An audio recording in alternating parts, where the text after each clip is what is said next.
This is Jim, Sawlogs Plastic Hubs. I hope you enjoyed the video that I'm putting together today, and I know I had fun making the project, so hope you enjoy it.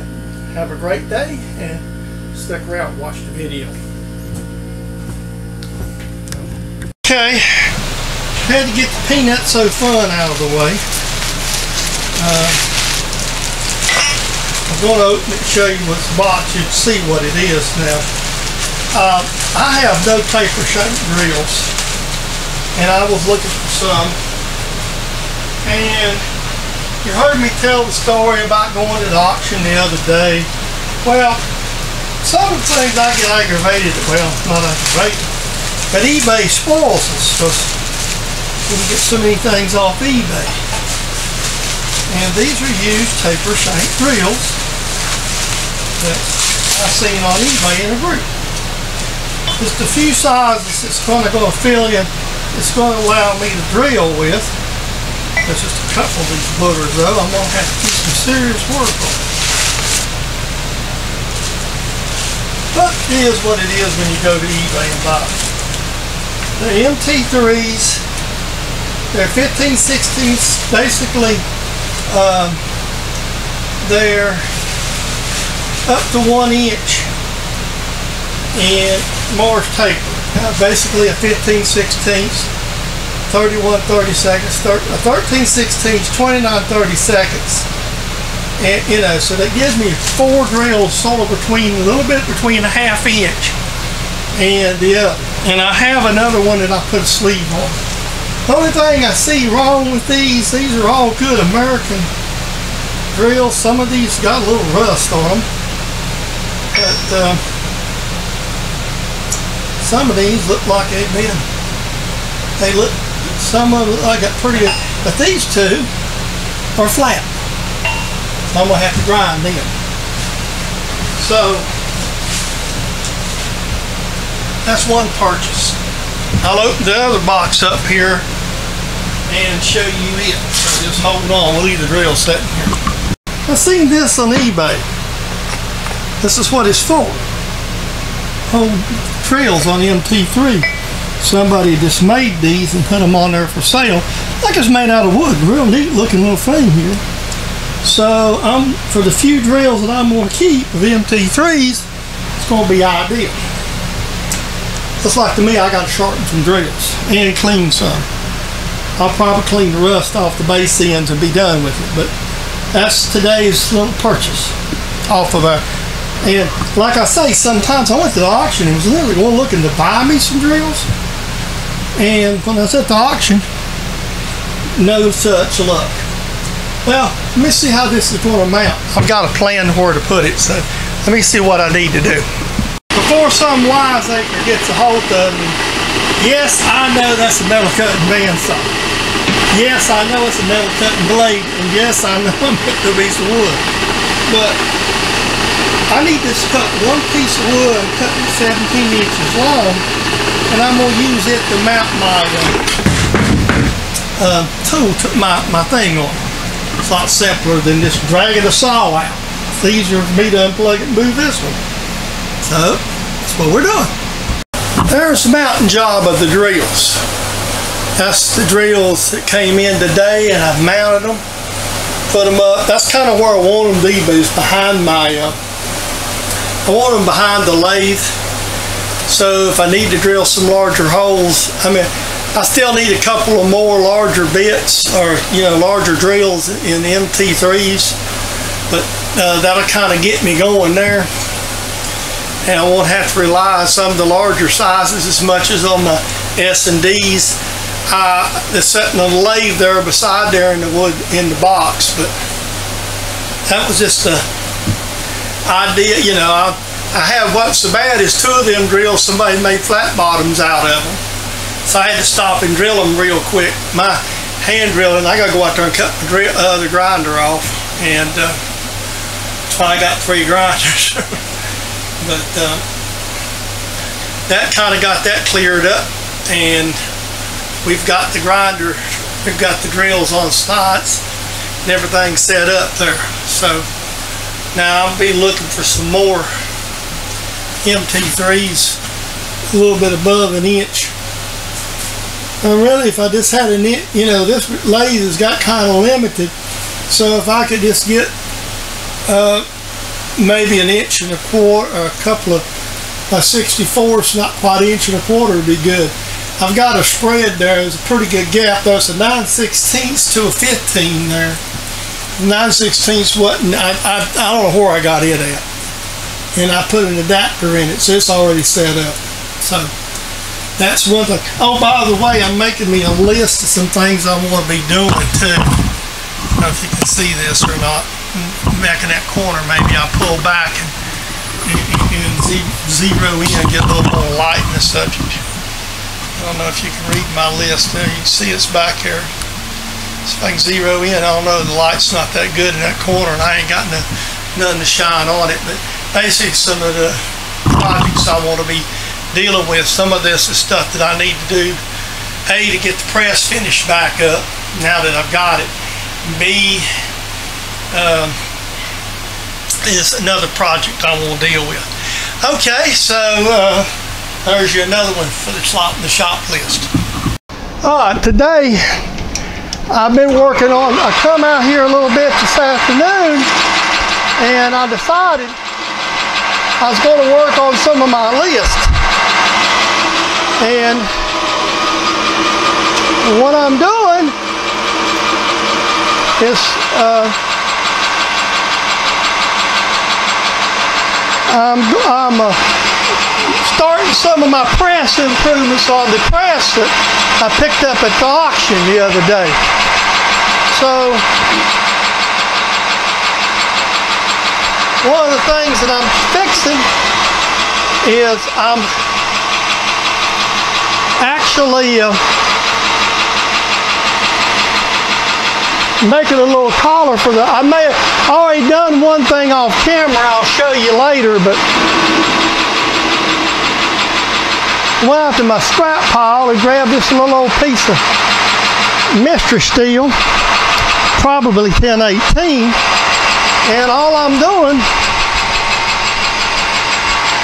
let me shut my lathe off a second, and let me, what did I do with my calipers? I used them a minute ago. Let me cut the camera off. I'll be right back.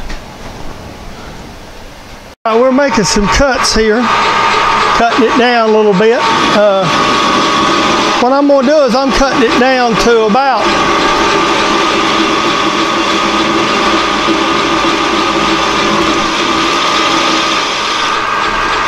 I'm going to cut it down to, I'm going to see what this is. I want it just a shade over, about 100,000ths over an inch. This is a little bigger piece of stock. So what I'm going to do is make a little quick collar.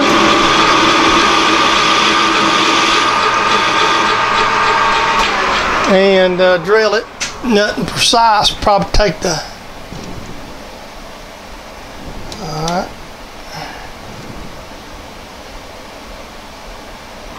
About 40 more to be where I want.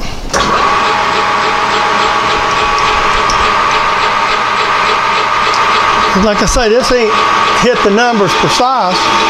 This is just make a nice little cut to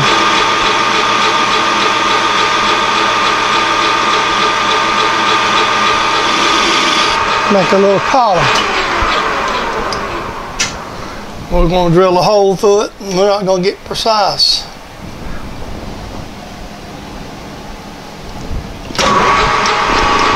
That's why I'm using the calipers. I ain't really got to hit nothing for super tight. I want this just a little bit bigger, just as big as the outside the jack.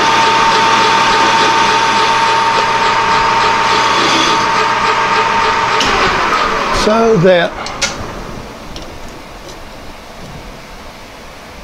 that's pretty good. Okay. Just break this corner right quick, and then I'll get a drill and put you to sleep. So put you to sleep and get a drill.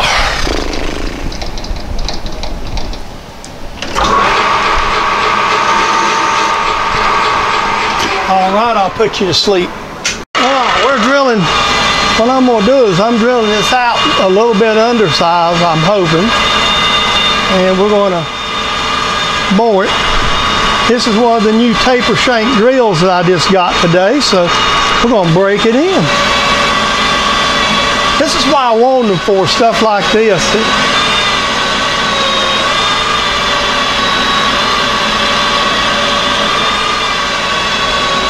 You know, I don't have to hit exact sizes. I can, whoa, pop, I don't like hearing pops.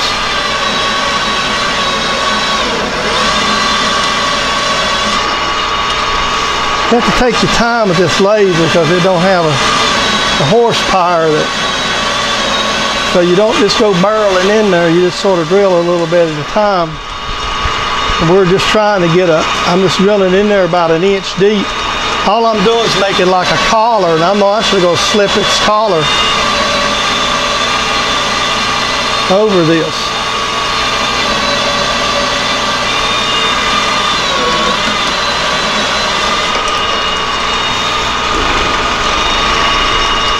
And then once I get the collar made, I may just take the welder and pop it on there.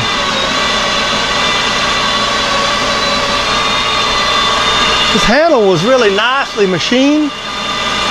I don't know, I guess he must have used something. He might have lost the jack handle. The thing that I didn't like, that's pretty good. That looks like,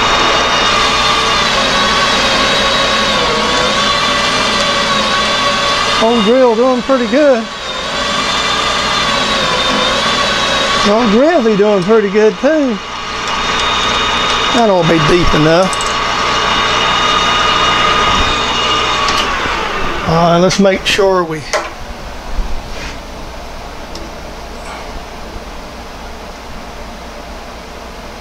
that thing should, that's just a little bigger, it's just cool. Good. We just cut that right off and slide that where we need it to be. That was the idea, because this is nothing. I'm going to probably pack it with a welder. And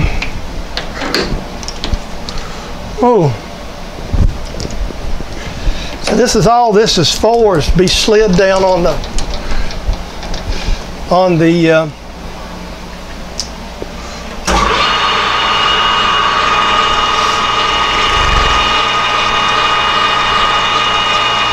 we'll see how this does. I may have to slow it down. We'll see how it likes this. Oh, it likes it. I'm going to go for it. Hold it just a second.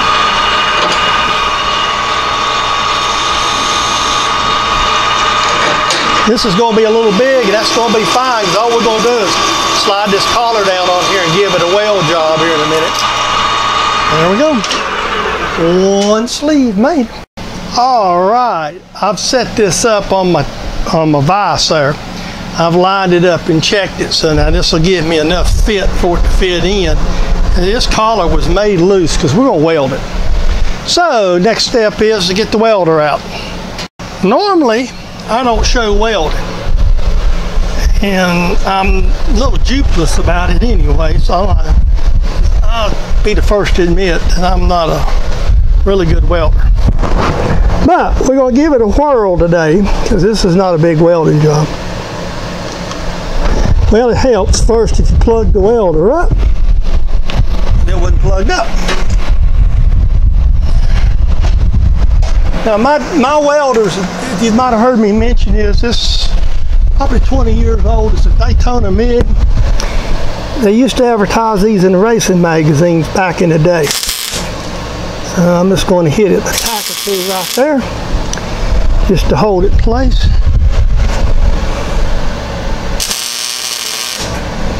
So it won't move. And then we'll go on and do a little more welding.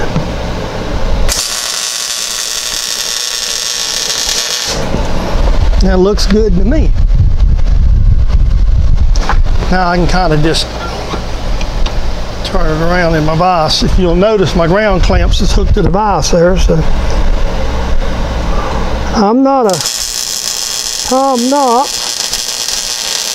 or Adam Booth or a few other welders, or what is his name, Jody, Welding Tips and Tricks. I used to subscribe this channel, but like I say, I can put a halfway looking bead down. A MIG welder makes a monkey look good though, I'll tell you that much. So there we go. One collar welded onto the tool, and I'm gonna go check, see how it looks. It's a pretty dark little spot. I don't know if you can see everything right there or not, so if that's not a good picture, I apologize. What I've done, I'll step here in front of the camera. What I've done, you see me weld, well, I'll show you that in a minute. What this is for is my storage. So that will hang just like that. My handle will hang right there in the side of the press. I've discovered how the press was made. I'm gonna go get some steel tomorrow to make plates. And let me cut the camera off. I'll get a little better shot here for you. Okay, folks, I'm gonna bring you in just a little closer. And I didn't show this piece of welding, excuse me, on camera. But this is the place I'm gonna mount the handle. So it just slides out just like this. And you'll notice here, I'll get up here close, you see the end of this handle and you see how it's drilled out. What I done was just drilled it and then machined down to it. So that gives me the, let me kind of lower the camera, it might make a racket. If it does, I apologize. That lets me get right here with it. Just like this. To work the valve, and then that stops right there. So that's a really good setup there. So we're just making some improvements. Quick shout out, Harold Walters, Amateur Redneck Workshop down in Texas. He just did a video here recently, today. I sent him 2 of these cups. He featured one of them. And there's a couple other creators I've sent these cups to. Just out of, help them out and show them off something different. And so you probably, if you watch their channels like you watch mine, you'll be seeing them. Just trying to, share with other folks, just like people share with me. Yuns, have a great day. We'll see you in the next project here. I hope you enjoyed today's video. I enjoyed making it for you. This again, a quick thanks to all the folks who subscribe and comment on my channel. And if you're not yet a subscriber, please hit the little subscribe button there, below the video. Again, this is a copyrighted production of James Deadman, Sawlogs Plastic Hubs. And I hope you enjoyed today's video, and I will see you on the next video.